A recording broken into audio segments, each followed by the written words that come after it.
First of all, we're going to be moving into this next session with Dr. Erin English and Dr. Alicia Gallegos. Gallegos? I'm not sure I said that right. Gallegos. Gallegos. Okay, great. Okay, so I'm going to have you guys just like get ready. You're coming into the batter's cage now. And before you do, we have a 2-minute briefing that we're going to hear from our good friend. I've known Colette Chambers from Carnegie Learning like forever, since she's been reincarnated into the company from another one that I knew her in. She's amazingly awesome. And David Ware, who should both be on. Let me just check. Yeah, okay, there you are. Okay, good. Can you see the screen? We can see your screen. Yes. It says help teachers. Well, look at that. There we go. Yeah. So I'll jump into it. Obviously, we're a little bit behind schedule, so not sure what was going on. We're fine. Go ahead. So my name is David Ware, and obviously I'm with Carnegie Learning, and our mission truly is, I think, one and the same. We want to make sure that we are helping the teachers using data and the best practices to inform instruction, both in and out of the classroom, and then also helping students develop those tools to become lifelong learners. With that, we truly believe that high quality resources matter. And that's achieved through the research that we do on an ongoing basis, but also working side by side with educators like you, focusing on essentially 3 big buckets: design, making sure that we're implementing those best practices, multiple representations, and we have a coherence program from start to finish. Also making sure within our instructional approach that active learning and collaboration is at the forefront, and also that blend, making sure that we truly have that nice balance between learning together and learning individually. And that's even more important now with what we're facing these days. But ultimately, it's about making sure that we have the resources and materials that allow the computer to do what it does best, while informing teachers to make data-driven decisions during their instruction. To make sure we do that, we make sure that research not only informs our approach, but it validates it. And on the screen, you can see a few of our accolades, pointing to the Ed Reports being the highest rated middle school and high school blended program out there, as our multiple awards in the artificial intelligence realm as well. A couple programs that I just wanted to highlight really quickly is our Passport, which is our LMS designed for collaboration and social engagement. A couple things to point out on this: we have built in Flipgrid, so you have the opportunity to immerse yourself into a program and collaborate with your peers. Another one called iCulture, which is part of the Passport platform, which helps immerse into a culture and really dive into different countries and different learning experiences. The one probably we're best known for is Mathia, which is essentially acts as a math coach. It's an online adaptive learning environment that as students go through, they're able to get that support that they need, much like they would with a facilitator. So we don't give them the answers, we help guide them through the process, developing those concepts. Not only that, we have our built-in algorithms that essentially, through our applause score, will actually help you and students understand how well they're going to perform on high-stakes assessments, regardless if they even take those assessments. And that's powered by our AI. Ultimately, we're always pushing to meet the needs of today's students. So you have a couple things up here. I mentioned Mathia, but we just came out with our Mathia Flex, which essentially gives a much more flexible opportunity for teachers to align to either core or other programs, help meeting the needs of unfinished learning. We have our Live Lab, which is a targeted tool to monitor students as they're actually working in the system. We have our Tutor Bot, which is actually a nice chat feature that'll help students when they get stuck, whether it's in the classroom or more likely outside the classroom right now.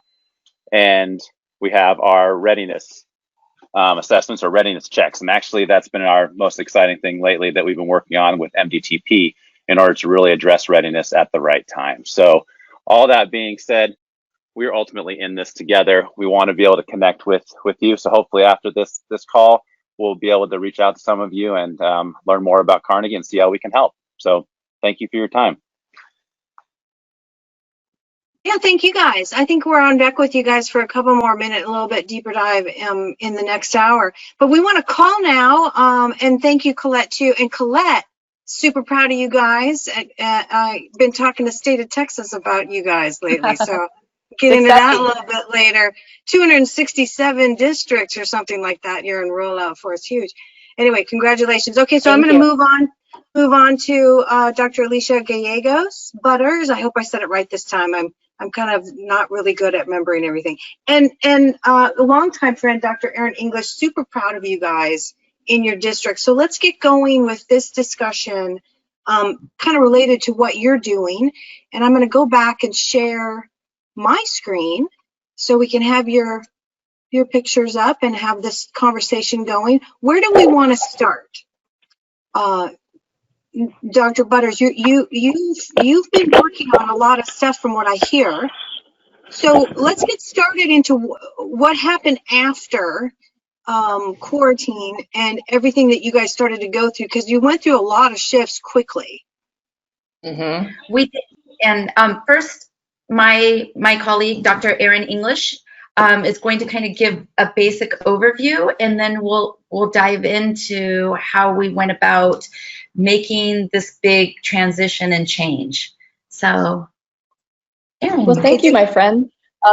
Leilani, I think we have a slideshow we'd like to use just as a guide, if that's okay. Oh, good. Let's do that.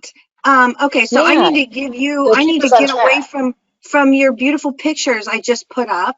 You're both so adorable, and I miss you both. I really wish we could have done this live, but that was not to be. So I'm going to pass you presenter status. 3, 2, 1, you're presenter. Awesome, thank you. Oh, look at me. And Erin, you're able to share your screen, yes? I think so. Let's see. Am I sharing my screen? Yep, you are. Okay. All right. I'm going to put it on present, so I won't be able to see any comments or anything. So just go ahead and tell me if anything comes up. Oh, actually, I can on this one. Okay. So first of all, I'd like to acknowledge someone in the audience who's another dear friend, and it's it's actually Paulette Donnellan, and she's one of our highly, highly esteemed board members. So if it wasn't for her, Alicia and I wouldn't even be here today, and I mean that quite sincerely. So I just want to give a shout out to her. She's one of the San Diego County Office of Ed board members. So my name is Erin English, and I work for the Innovation Division at the San Diego County Office of Education, a longtime educator, about 30 years this year. I think it was June I hit 30 years, 22 years in pretty much ed tech, leaving the classroom and working ed tech in different different fields. Also a site principal. So you just have context of where we're coming from and our experiences as we have walked you through the next hour. And I'm going to turn it over to Alicia just to introduce herself, and then we'll kind of walk through our slides. Hi, everyone. Thank you so much for having us. Erin and I are just really excited to talk about how we were able to support our districts throughout San Diego County. My background is I've been in education since I was 18 years old. I started my very first teaching job or teacher assistant job at San Diego Unified at 18 years old in the AVID program, and have been in education in some capacity ever since. So that's looking at a little over 30 years. It's my love. I come from a family of educators. My mom is a teacher, or was a teacher. She's retired in a district that we support, that I'm actually going to show you how we supported this particular district in San Diego County. And my dad is also or was a principal within San Diego County. So he was in San Diego Unified for 35 years. So it was something that I kind of came up in. I work in educational technology and have worked in educational technology since 1994. So back in the days when we were dealing with ditto machines, Scantrons, and also figuring out how to feed the projectors. And technology had just kind of come to the forefront. And the big program that we were using was Grade Pro. And so we were really excited about that. And in addition, I'm also a mom to 3 high school students. They're seniors, which means that they are all the same age. I'm mom to triplets who are going through distance ed right now. So I have the pleasure of experiencing distance ed on both ends of the pendulum. Welcome to the webinar. You have entered. So we're going to start. So Erin, if you would like to kick off and Absolutely. And I'm the controller here, so for once I have the power and it's really nice. Except it's not. Oh, there we go. Okay, so our agenda, we're just going to walk you through what happened March 13th, 2020. As you know, that's when we were told that we needed to start doing work from home. And then what we knew, how teachers were feeling. We're going to be explaining the changes, planning, rolling out, and evaluation. Before we jump into that, though, I was remiss. I want to do one more thing for just a second, and it's kind of unconventional. But I do want to acknowledge the fires that we're having in San Diego and in California right now. And I know that it's affecting many people in San Diego County and also California in general. So just wanted to put that out there because I don't want to seem callous that we're not acknowledging that we are feeling for all the firefighters and all the people affected right now. And I will give you the next slide, Alicia. Okay, so March 13th happened, and well, actually, let's go back to March 12th. March 12th happened, and we got news that we may be shutting down, but we weren't really sure. And really, in my mind, I'll tell you honestly what my mind thought was like, oh, if we close down for 2 weeks, everybody's going to be on spring break, probably going to have my birthday at home, working from home, and then we'll be back to work. And my birthday was March 29th. So I'm like, we'll be back to work in a couple of weeks. And that's what we were thinking. And that's what most of our districts were kind of thinking, like, how long is this going to last? 2 weeks, probably. Mm-hmm. So then we started, March 13th happened. We were all sent home, kind of spent the weekend figuring it out.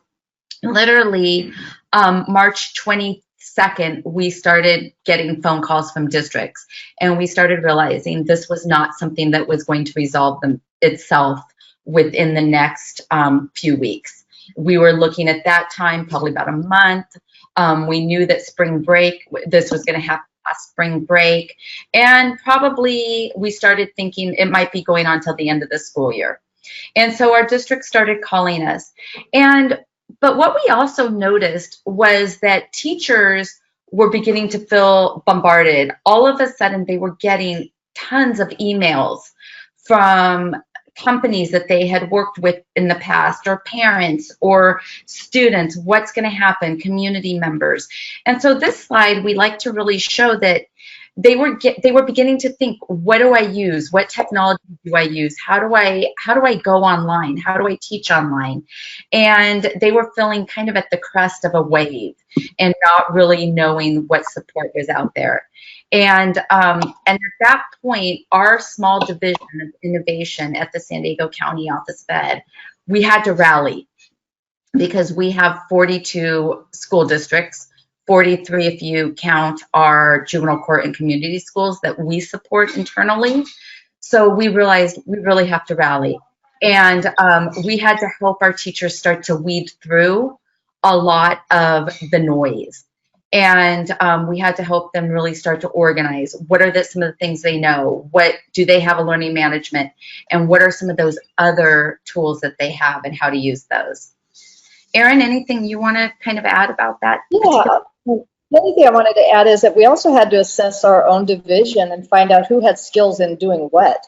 And literally, we started meeting, and to the credit of Alicia, we started meeting twice a day, every day, since I think it started the day after we were let off on March 13th. And we started just putting a strategy together of how, what do you know? What do you know? What do we need to know? How do we get these skills to help our teachers? And then how do we approach this? So that was another part of our conversations we were having. Oops, let me move slide. And please feel free to unmute yourself and ask questions if you have questions. So immediately, some of the things that we realized. Okay, you guys, I'm sorry. I'll watch the question panel, but if you can go back to that last slide, I just want to ask you. You have four LMSs in all these. How do you even try to support four? So basically, well, we don't have them currently ourselves. This is what all the districts have. So what we had to do is figure out what all the districts were using, and we had to become experts on what they were using in order to support them. Because part of the job at a county office is that we are technology agnostic. So we really follow the leads of our districts. And if our districts say, hey, we're using Blackboard, or we're using Canvas, or we're using Google Classroom, we support them in that. And so we really kind of had to figure out, okay, what are the main tools out there? Which ones do we know? Which ones do we need to learn immediately? And it wasn't just about the tools, it was about the pedagogy that goes along with it. Because tools, you can show a video, but it was really, how do people use those tools to get to the student learning outcomes that the school has set forth for them. So it was really kind of figuring that out, all the while being tool agnostic and supporting our districts where they are at. And I want to add one more part. When I say we, and how I have the innovation division consists of about 4 different departments. We're a division with 4 different departments. We have the 2 that were leading this work were our ed tech department, and they have 3 people in the ed tech department. And then we also have our professional learning and technology research department, and they have 3 people in their department. So we were basically coming in and going out and supporting districts when we heard exactly what they needed. So there was 7 of us empowered to do this work. So okay, really, we set kind of together on some steps, and these were steps that we felt like, okay, we can follow these steps, and they had many different iterations, and they always didn't follow this nice kind of linear format. But a lot of times what happened was, one thing that's so important in education, and especially if you work at a county office, is our relationships and having relationships with different districts. And I truly believe that one of the strongest attributes that Erin brought to SDCOE when she came 2 years ago was her relationships that she had with people all throughout San Diego County. They knew her, she knew them. So when she called them and said, hey, do you need help? We're here to help you. They knew that that call was coming from a sincere place. That call was coming from a place of truly, we're here to help you. On the flip side, people that Erin didn't get out to were able to call Erin and say, we need help. And she was able to say, we have a team for you. So the first step was really Erin setting up kind of those initial conversations and then bringing us in. Then we would meet with those superintendents or other cabinet level individuals. The first initial meeting sometimes had teachers in it, but most of the time did not have teachers in it. At this point, this was kind of the first few weeks after all of this was happening. So teachers were still on spring break, to be honest with you, or some districts had told their teachers, okay, you're not on spring break, but just, we need to figure this out. And we'll let you know as soon as we figure this out. These meetings happened at all different times, anywhere from 7 in the morning to, I got a call from Erin one day at about 9:30 at night. And, we had the meeting at around 9:30 at night. It was a little more informal than if this meeting would have been at 10 in the morning, to be honest with you. And it was with an assistant superintendent, and that was literally the only time she could meet. And she texted me and said, do you have a few minutes? And I said, absolutely. And I got on the call with her, and she said, okay. And I said, wait a second, I got to get my partner in here. And then we all met and started planning. And I had already been in bed. So when I say it was a little informal, it was like, okay, let me put on a quick sweatshirt. Let me try to look professional. So those were kind of the ways. It was really this grassroots situation. How can we help people? We knew we had the skills to help them. And we were thankful that they were coming to us and they saw us as partners. So a lot of those initial conversations were listening. It was a lot of just listening and letting people talk. And it wasn't about us doing stuff to them. It was about them saying, this is what we're feeling. eventually we got to the point in most of those conversations where we could start asking those questions. And those questions were things like, if you entered into a Zoom or a Google Meet, what do you want to see? As a teacher, what do you want your virtual classroom to look like, to feel like, to sound like? This one was really important. What scares you? And that was something people needed to talk through. We wanted to know from parents, as a parent, what are your expectations? And then we also put together a survey. And Erin, can you click on that survey, please? And we made this survey available to our districts. And it was basically a needs assessment of what it went over both, it went over students' concerns, teacher concerns, if they were a charter school, if they were a traditional district, if they were single school. So it went over all sorts of concerns for our schools. So a lot of districts sent that out to people, and it covered parents, students, stakeholders, community members, teachers, and it was really a way for them to gather this information quickly. And we were fortunate enough then they would share that information with us, and then we began creating that plan or a individual plan for them in phases, and we'll talk about what those phases are. Before we move on, any questions about kind of these steps that we went through? I'm checking the questions panel. I haven't seen any question come in yet. Okay, But you know, I will always have a million questions, but I'm holding myself in reserve. So hold on. So keep going. Questions, because if you have one them, of the things. Well, go ahead, Alicia. no, I just said if she has questions, I'm sure others may have the same question. That's true. She has good questions. One of the things we did notice is that a lot of the districts wanted us to speak to their parent groups. So they would facilitate groups of parents coming in, and they would ask questions. A lot of it was about security of online learning, what their kids could be doing or not doing, the camera. We kind of took the lead from each district's board. So we wanted to find out, what is your board policy? What do you want us, what do you want us to convey? Because we were there to support their work, not to do, not to do their work for them or change anything they were already doing. So we were there to support them, and that was a big deal to talk to their parents. But a lot of them also didn't, Leilani, you had mentioned about all the different platforms. Some districts they didn't even know where to start. They had never done any type of online learning, digital learning.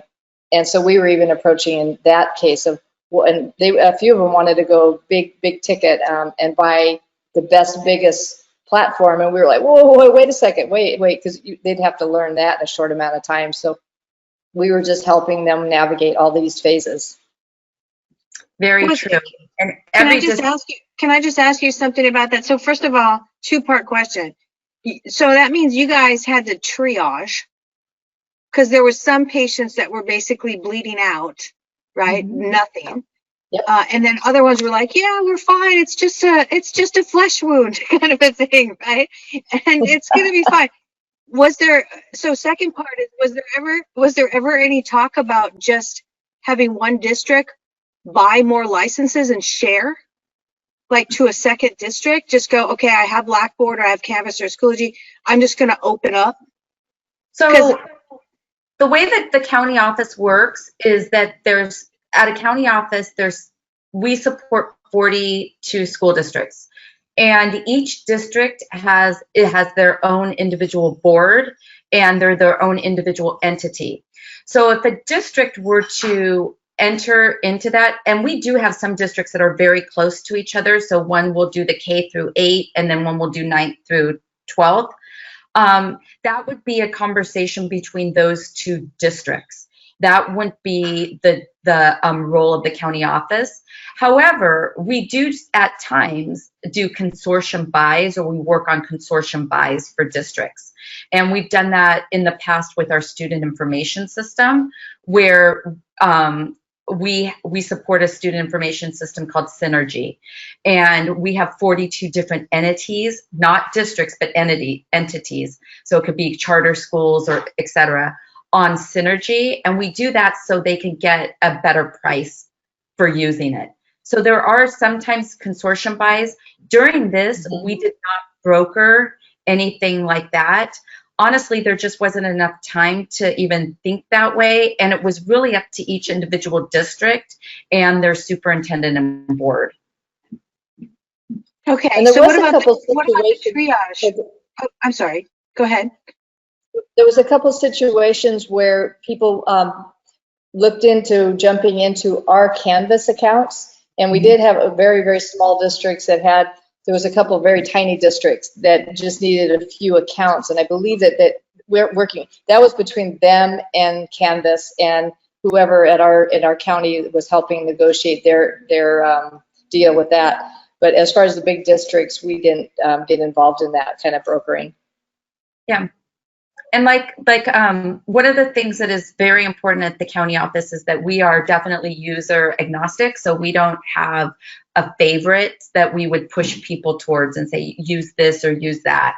So we could tell districts, you know, this particular district is using, say, Blackboard. You may want to talk to them to see what their thoughts are on Blackboard. But again, we kind of have a overview of what's happening, but we never brokered any of those type of deals. Yeah, that seems per normal. You kind of can't do that. That's like endorsement, right? So yeah, so what about the triaging? So did you guys have to sort of break yourself, like you only have a certain number of people and some people needed a lot more help? What ended up happening with that? Because if somebody had nothing in, you know, one district had how'd you triage? Well, one of the things that we found that we had to start with is, I'm going to start the lowest level tech use completely, and I'm going to say this in tech use because there's different levels of triage. Lowest level of tech use, we had to get just people logged on, and then we didn't even go any further than that. We just got on and kind of looked at each other and let them talk at us and let them talk to us, and we played on the tool. We talked to them about their families. We talked about what they're going through. We gave them an opportunity just to share and talk and address their fears and concerns. But all the while, we were helping them with technology. We were kind of moving in on the back end to say, hey, let's try this tool. Oh, look at this little tool. So that was a low level triage. Then we are also working with superstars. And Alicia, you may have maybe mentioning this down the road, but we work with superstar superintendents that said, you know what, I'm using this as an opportunity to completely transform my future in my district. So here we are at this level, but we want to come, when we come back, we want to be completely different. So we were coming in where people were, you know, just had barely mastered email. And I don't mean that despairingly at all. They weren't using it as part of their work. And we were getting them to use Zoom, and that was a big accomplishment. We were so excited about that when we got those going. And then, you know, both sides of it. I don't know if that answered your question, but we would come in and we'll show you how we set it up, and it was powerful. Alicia did a phenomenal job with her team coming in and holding hands and moving their whole districts forward. Yeah, awesome. Continue. I don't want to keep derailing you guys, so continue. No, we're fine. We love the questions. That's actually, we wanted this to be interactive. And what we found is that school districts are a lot like teachers. You have your early adopters who are like, yeah, let's go for it. And then you have those that are kind of like, maybe I'm going to enter into it. And then you have those that are like, they really need a reason to be pushed into this whole digital world. And so we saw that within our districts, just like we see that with our teachers. You have those early adopters that like, yeah, this is going to be it. And then you had those that kind of inched along. But what helped was people saw that this was not going away. They were going to have to learn how to teach online. And ultimately, when they kept in mind why they were doing this, and this was for the students, people adopted this pretty quickly. So one of the first things that we really had to do is we had to sit down as a team and figure out what it is that we knew. And we knew that students teach or learning online is a lot different from students learning face-to-face. And we went back to what we had learned from the National Board for Professional Teaching Standards, and it really looked at what, how long for homeschooling if a student's online, and we started talking about those numbers. And they recommend a student being homeschooled, because that's essentially what was happening, is that we were homeschooling these students in a very different way. Elementary students should have been engaged in about 1 to 2 hours of direct instruction a day. That's about as much as our elementary students can take. Middle school, 2 to 3 hours a day, and high school, 3 to 4. And we also started thinking about what does PE look like, getting them outside, also thinking about lunch breaks and just stretch breaks and stopping people and bathroom breaks and all of that, and really what a day looks like for an online. And then we also broke it up to how long students and children can stay focused. And we gave them this kind of multiplication of really multiply a student's age, a child's age, by 2 to 5 minutes. And that's about as long as they can stay focused on any one thing. And that was really what we started seeing when we started talking to superintendents and teachers and parents using this. We started seeing these like light bulbs go off in their head, because we had everything from people that were like, we're just going to send packets home, to at 7:30, we expect students to be online until 3. And we were seeing a gamut of everything across San Diego County. And so we started to think about how can we normalize this, and how can we make this seem doable and not crushing to everybody involved.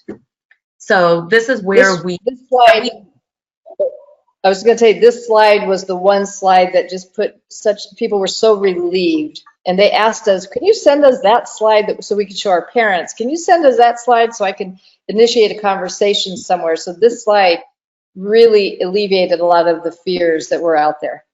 Mm-hmm. All set? Yeah. Oh, yeah. Thanks. And Go ahead, then Alicia. we really had to talk and explain the difference between direct instruction and indirect instruction, synchronous and asynchronous.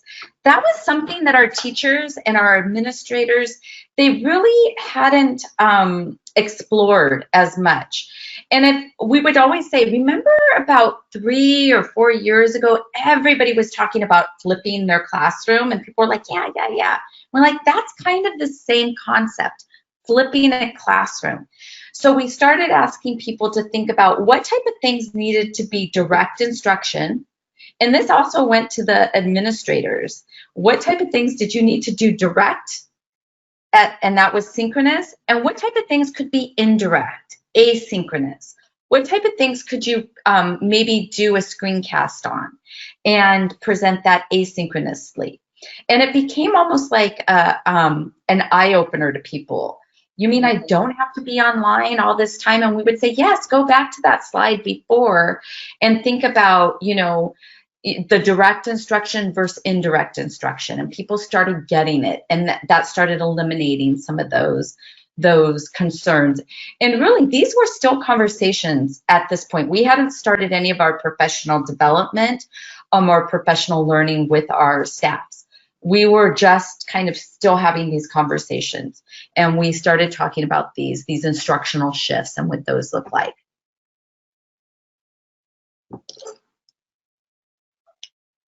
And one of the things that we spoke to to everyone about is the certain protocols. Alicia and I both teach online classes for adults, or have in the past. So there's certain criteria that we've always adhered to. There's certain things that we just do, 24-hour turnaround. Don't leave people hanging. If people need an answer, they need an answer pretty quickly. We also suggested that they had virtual office hours, and to make sure that they had time that they could commit to those kids, so anyone who had questions about homework could get help. We reviewed email messaging on whatever platform they were working on, and made sure they knew how to use it. but made sure that they were going to use it. So they had to be multiple modalities to get to the students or get to the parents. One thing, whatever LMS they were using, we made sure they knew how to use the announcement and the timing of the notifications. We also when we were talking to the districts about one of the conversations, and this is the day-old conversation, we've always had this conversation, is don't have 20 different messages go home to parents with their notifications. So kind of sync it so that, make sure they're relevant. And then also predictable times. The kids, you don't know what is going on in their life. So if things are predictable, it's much easier to have success when you have that kind of predictability. And then check in with the kids. Talk to them, get to know them, dive into their, hey, how you doing? Check in with them, the quick check-ins, because it means a whole lot. And the attendance starts going way up when you have something like that. And anything you want to add, Alicia? Well, I was going to say about this slide, it's funny because we've also used this slide just internally as far as these are my commitments to you in this online environment. So we find that this is really powerful in our own communication. I know that I am on from 7:30 to 4 every day. So during that time, you have a commitment from me, unless I'm on a professional development or professional learning opportunity, that I'll get back to you within an hour. And so we've set those guidelines for each other. And what I found is that this also helped our teachers know that they didn't have to be on 24/7, that they could carve out work time and home time. Yeah, and thank you. And actually, we used this recently in a staff meeting we had. We brought this up and said, as we especially go more and more digital, and we're not accessible to people physically, so you don't see us physically on campus right now, that we have put this down so that people know what to expect when they're within our department or our division. Absolutely. Go ahead, Alicia. Oh, I'm done. Okay, so then we start. Sorry, this one.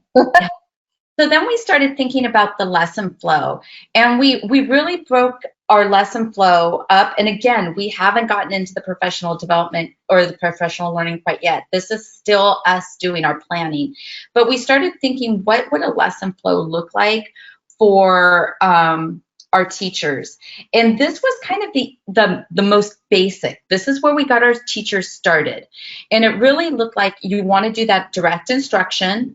And then you want to have some really great additional resources for your students and families, because the families were going to be your partners. And what we reassured teachers on is they already had those great additional resources. They've been teachers. Most of our teachers have been teachers for many years, and they had their toolkit of great pedagogy and learning and resources. And then we talked about that informal or formative assessment that they do. So we started kind of laying out all your lesson flows should look like this to begin with.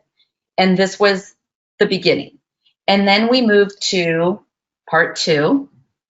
You want me to flip? Yeah, please.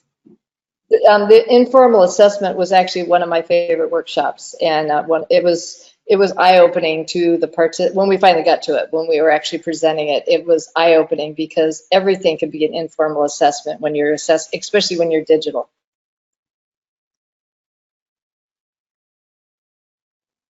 And then we started thinking about, okay, once you have that basic flow going on, you can start to differentiate a little bit and what that's going to look like. And by differentiation, that meant you can start to change that direct instruction to some indirect instruction.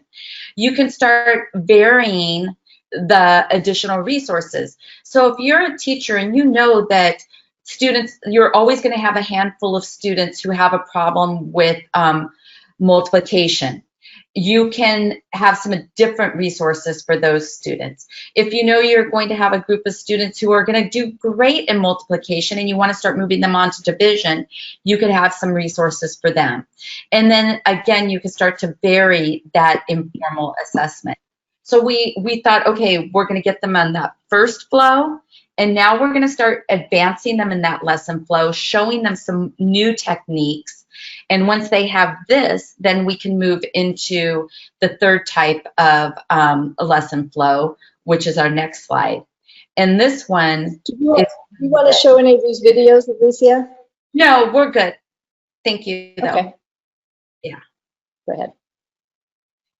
And then the next one was really about how our teachers can start to really differentiate instruction and put students into small groups, and how they can vary the instruction and how they can meet the students' needs. And we started thinking about, we were getting a lot of questions about SPED and how do we deal with that, and how do teachers do that if they have resource teachers. And so we started thinking about how do we do that small group. And so I'll talk to you a little bit about how these lesson flows turned into series of professional developments, which will be the next part. But any questions about those 3 lesson flows?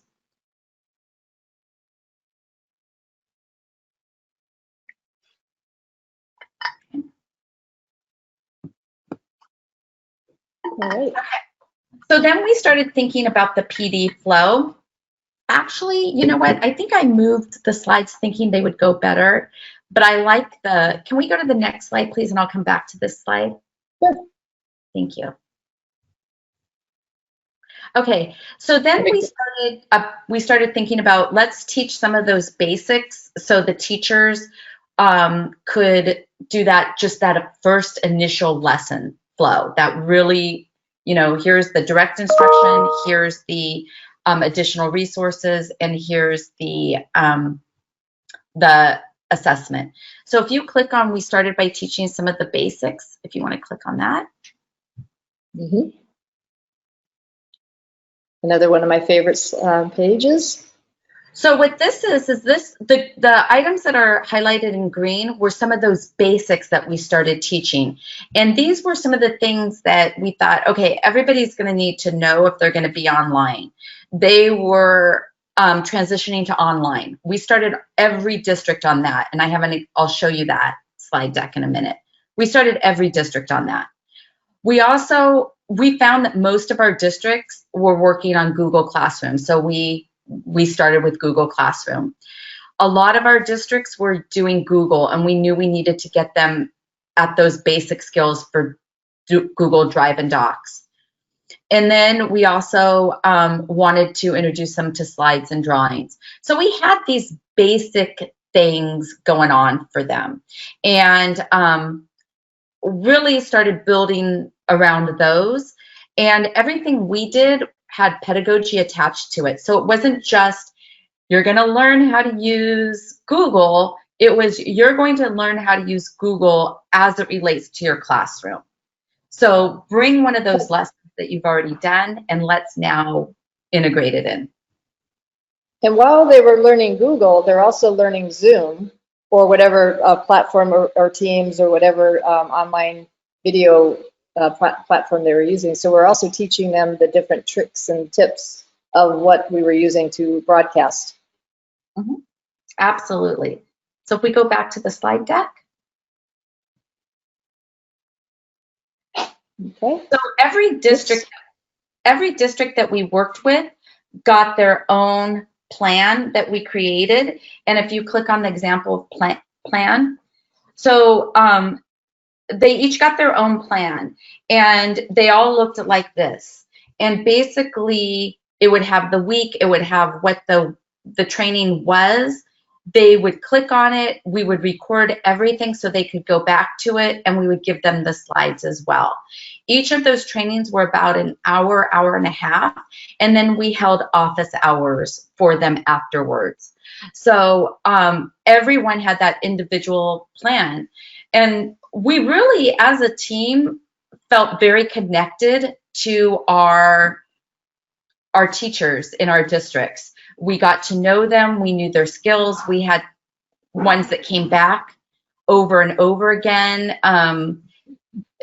It became a really great partnership. So this was an example of all the trainings that we did for one particular district. And they were all customized directly to their needs. Oh, actually, I'm going to go back. Did you want to go back to this Yeah, one? let's go back to that slide.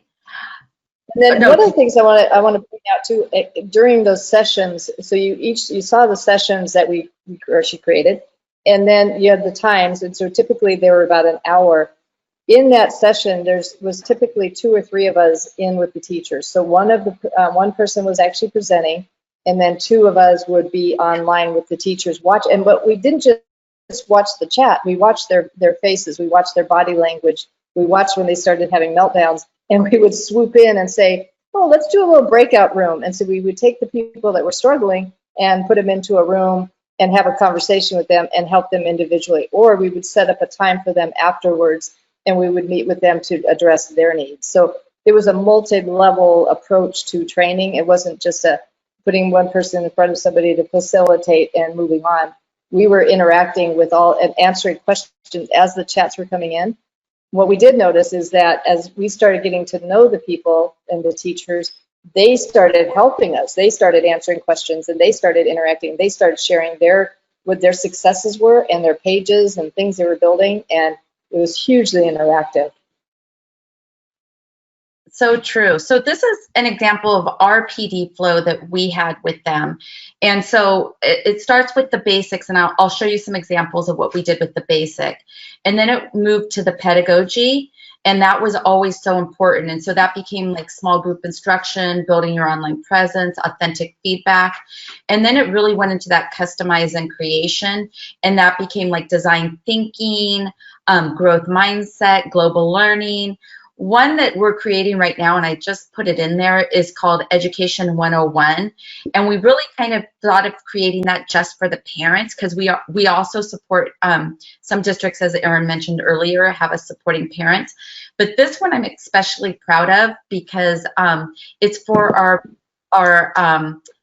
our police officers in our juvenile court and community schools. So we're doing some education PDs with them as well. But if we could click on that one, the transitioning to teaching online. So that's one of them that we always started our districts with.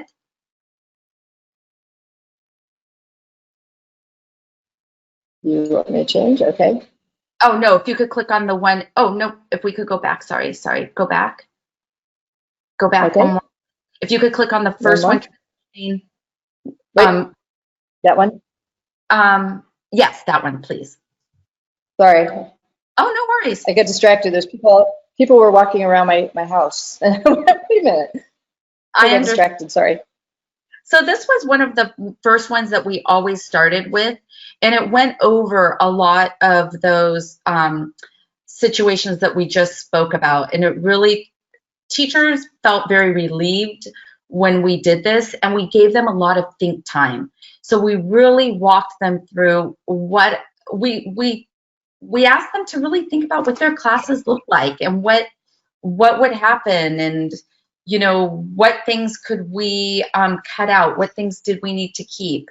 So this is how we really started all of our training, and it was that transitioning to online. And I just wanted to show you examples of each one. So if we can all go back to our original slide deck.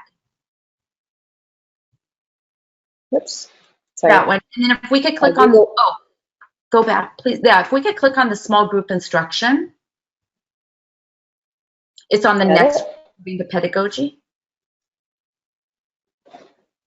So this was one that we really also, oh, did I click? Oh, I'm sorry. I must have not put the proper link in there.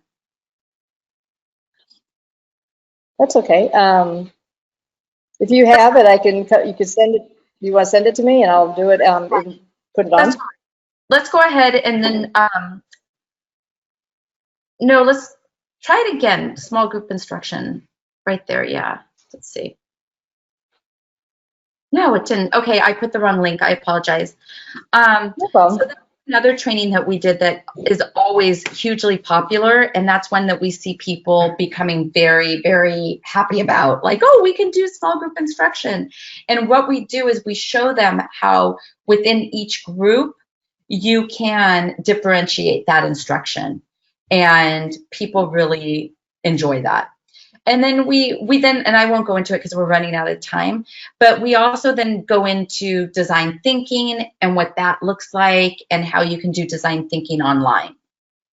So, oh yeah, Erin brought it up, the rapid prototyping design thinking. I brought it up anyways, because this is a really fun one. And this is more of an advanced, but it was, these are really fun.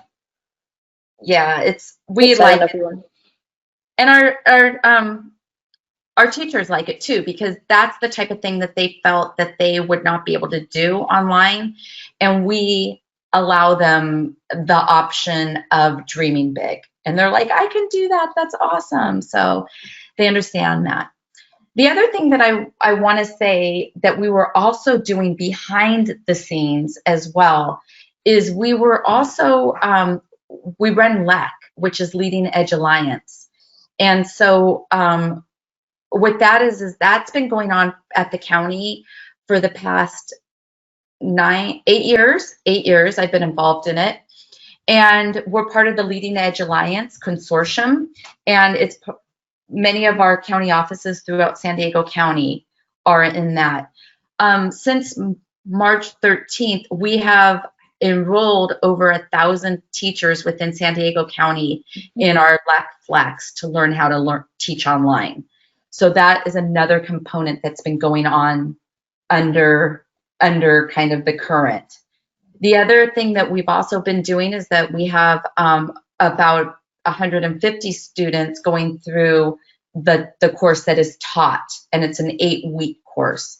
So we've been supporting at many different levels, and that's kind of in a nutshell what the tech department county office has been doing for the past 6 months, almost exactly. So well done, Alicia. I want to give you a hand. It's been amazing. It's been amazing watching, being part of. I'm so grateful I've been part of this.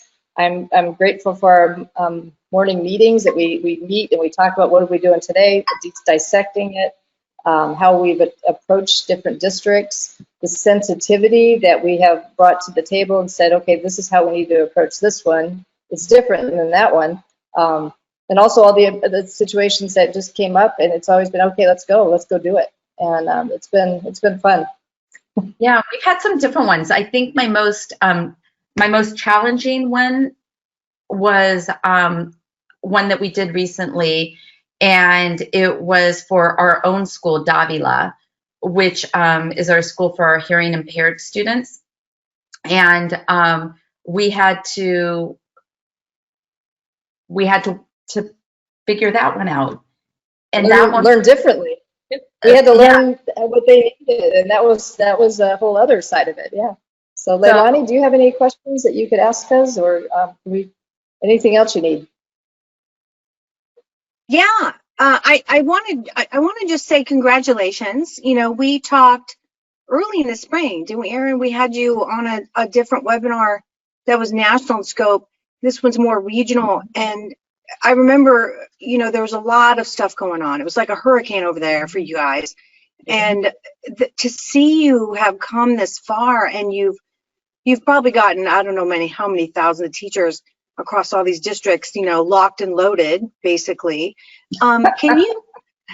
It's amazing. I mean, I'm sure you guys didn't get any sleep. You're probably aged 10 years or more. Yep. You probably aged 10 years more than you should have in this period.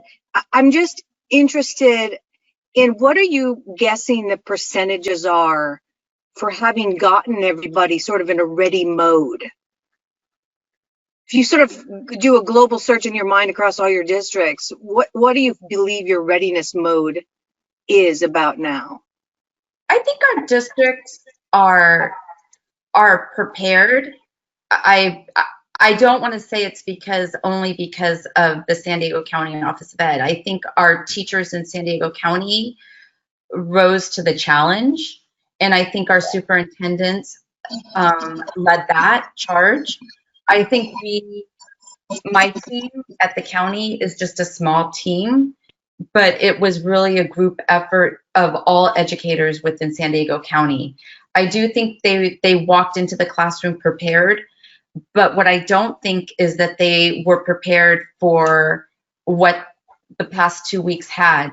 And it was, you know, Zoom, everybody was on Zoom, and Zoom was acting weird at times, and Google was acting weird at times.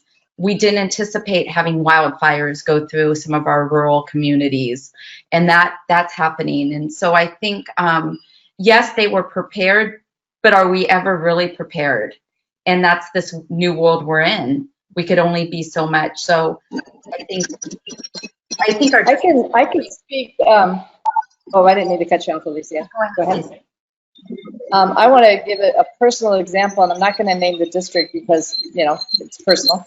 But there was a district, the first time we met with them, it was hard. It was tough because the district, they were pushing against doing anything online, really literally pushing against, waiting for this thing to go away. And they just wanted it to go away. But, and that was months and months ago. I have seen an unbelievable transformation in the level of the pedagogy that they're presenting out to students now that is second to none. And I'm in awe of, I'm thinking, did they sleep the last 6 months? That's what I'm seeing through, with educators throughout the county right now, is that they're proud. They're reaching families that they've never reached before, that they were never able to reach these families, and now the families are gathering together and getting behind the curriculum and getting behind the students. And the kids are excited about school. The kids are finding a new way to learn, and these social pressures of being at school are not evident anymore. So there's so many positives to this, which is not to say it's the end all. We're not going to live here, but they're shocked. The teachers I've been speaking to are shocked because they're saying, wow, this is pretty cool. This is fun. I have never been more energized. I'm excited about this. And I hope we keep a lot of these elements when we go back to face-to-face. So I see it as a success. Have we reached every single teacher? No, but I think I'm confident that every single teacher is prepared with us or without us. Okay, great. I love it. I love what you just said. And I have someone on the line, if she can unmute herself, Catherine Judy, you're muted on your side, not on the organizer side. If you want to make your comment, Catherine. Yeah, no, I just wanted to say congratulations to both of you. I mean, it's just an incredible amount of very thoughtful work that's obviously been very intensive. And I just know that teachers are indebted to you. So that's all. Just congratulations. Thank you. Well, thank you. I think we're indebted to them because it energized us. We were on fire for 7. Well, now we're exhausted. We were on fire for 7 months. We were just. I don't think we slept some weekends. So it was fun. And Alicia, I have to really commend you because I'm going to do it publicly. Because you led this team, and it was absolutely amazing watching you work and the level of professionalism and how you approached everything. So I want to say it publicly. It was cool. Thank you. It's been fun. Well, thank you. You know, I could probably talk to you guys for, hours and hours, and I'm just fascinated by all this, and I have like 9 million questions, but I'm going to have to wait because we're going to move on at this point. But I want to just express really, heartfelt thanks. Erin, I think you're staying on for the next hour. We're going to take a brief moment here and invite in Rasan Mitchell to share with us. Rasan, I'm going to make you a presenter really quick. Thank you, Alicia, so much, not just for you, but for all this work. But I'm also grateful that you were there, you particularly in this moment. So you and Dr. English, I'm just, grateful that San Diego has you, all those kids being affected by this enormous number of impact. I'm grateful for you. Thank you.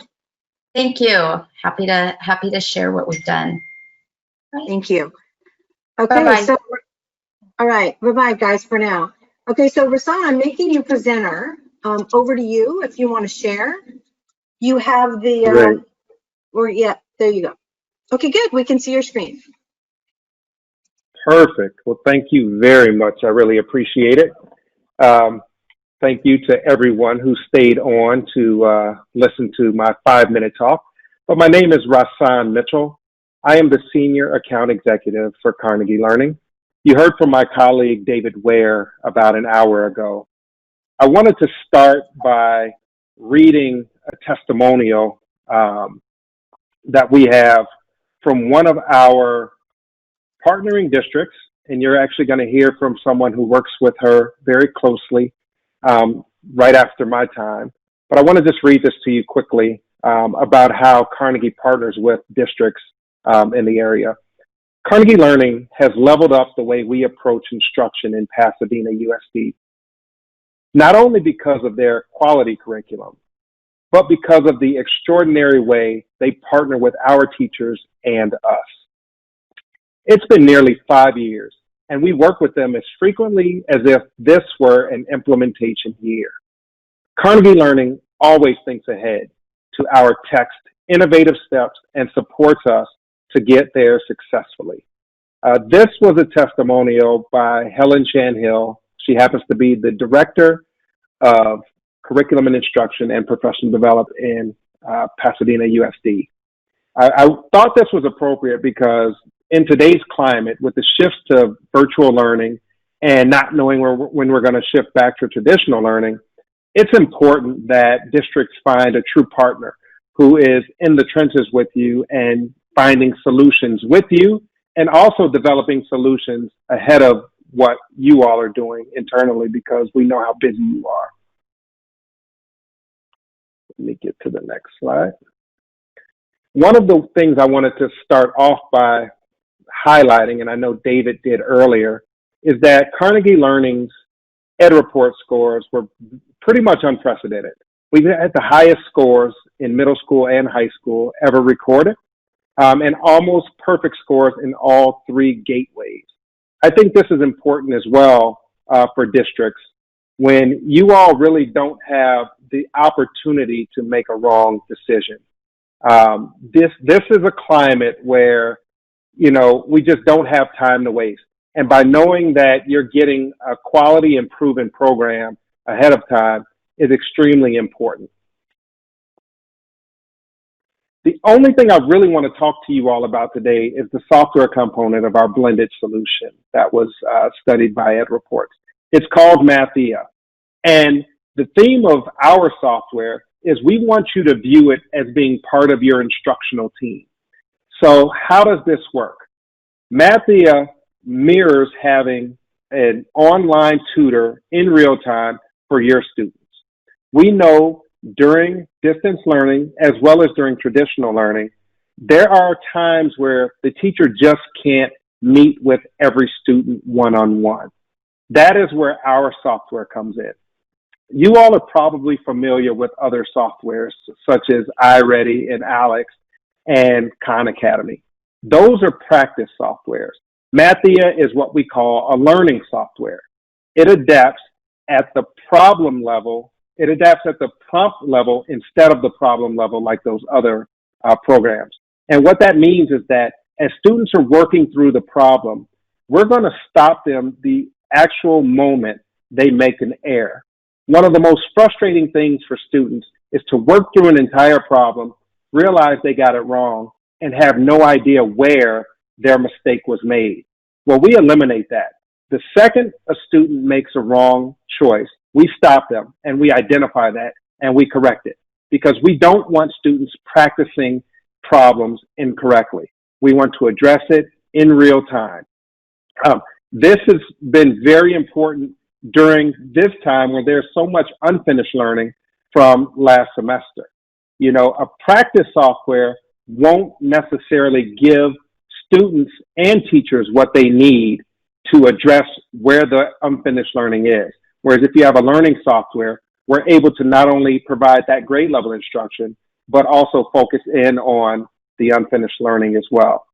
In addition to that, the reporting features that are built into here allows your teachers and your admin to provide the data-driven decisions that are necessary to make your students successful. Data, whether it be regarding how well they're doing on particular standards, predictable data to predict how they're going to do on the high stakes end of year testing. In addition to that, we have a feature called Live Lab, which allows teachers the opportunity to track students in real time, find out who's idle, find out who's struggling, find out what is needed in that moment that they're currently working in the program.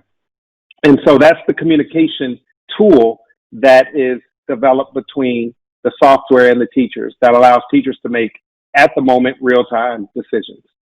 And so I want to make sure that you have my information and David Ware's information. He's the one that spoke prior to me. His email address, my email address are on the screen now. And I don't know, I know he's still on. I didn't know if David wanted to say a couple of words in conclusion as well. No, just simply thank you for your time, and we look forward to continuing the conversation. Yes, thank you so much for this time today. We really appreciate it. Yeah, and thank you. And I think I mentioned earlier, because I've been, this is Leilani again, working with the state of Texas. Didn't Carnegie just win the largest deal ever? It's like 267 districts in rollout, right? Yeah, this is Colette. We've been working with the State Department and are providing Mathia across the state of Texas to all the students there. So it's really exciting, along with some other tools to support with distance learning. Our team has been really innovative and able to support in this unique environment. So yeah, it's exciting.